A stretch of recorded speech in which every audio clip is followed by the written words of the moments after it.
Governo Cabo Verde e a vontade de atuar profunda no diversifica a cooperação ao Timor-Leste. Ministro do Negócio Estrangeiro Cabo Verde, Manuel Augusto Lima da Rosa, terça-feira ao encontro com o Presidente da República, José Ramos Horta, onde remete relação diplomática na amizade, troca informação com o assunto de interesse comum, no boca oportunidade a tua força a cooperação bilateral e área ser bem importante para a nação ruané. Foi encontro governante Cabo Verde nem a tua possibilidade de sira, no área foi balo a tu serviço mútuo com o governo Timor-Leste, nem objetivo a tua dia, amores no haluan liutan relação serviço, amizade entre Timor-Leste no Cabo Verde e o futuro. É uma visita obrigatória, é uma pessoa que eu muito admiro, que conheço desde 1981.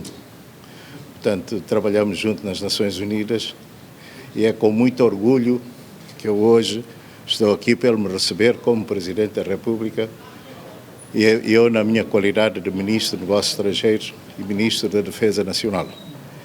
A nossa relação com Timor antecede muito a formação da República dos dois países. Nós começamos essas relações para serem conduzidas à independência que hoje nós temos. Somos dois países soberanos, dois países que se fazem respeitar a nível da sub-região, onde estamos inseridos, e temos também um vasto campo de cooperação que se abre certamente segundo os interesses que nós temos de momento. E é neste sentido que eu trouxe ao Sr. Presidente Ramos Horta algumas possibilidades de aprofundarmos e diversificarmos ainda mais as relações entre Cabo Verde e Timor-Leste. Nós veremos com muito gosto a possibilidade de podermos continuar nesta senda que possa aproximar o povo de timorense do povo cabo-verdiano.